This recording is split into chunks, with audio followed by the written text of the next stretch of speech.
This series is going to be about the 7 trumpets. Hope you enjoy. The first angel sounded his trumpet. There came hail and fire mixed with blood, and it was hurled down on earth.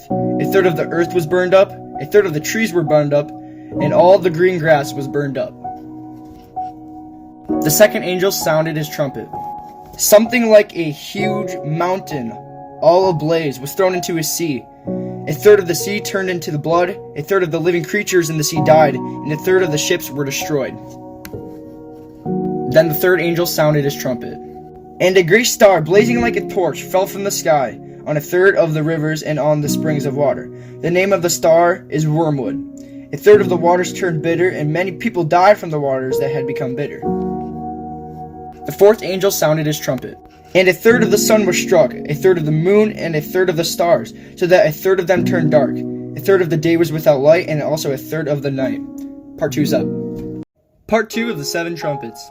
The fifth angel sounded his trumpet. So trumpet 5, the main thing is locusts. The locusts looked like horses prepared for battle. On their heads they wore something like crowns of gold, and their faces resembled human faces. Their hair was like woman's hair, and their teeth were like lion's teeth.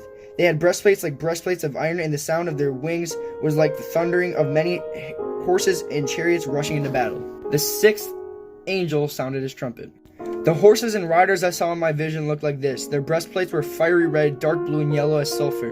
The heads of the horses resembled the heads of lions, and out of their mouths came fire, smoke, and sulfur. A third of mankind was killed by the 3 plagues of fire, smoke, and sulfur that came out of their mouths. The seventh trumpet.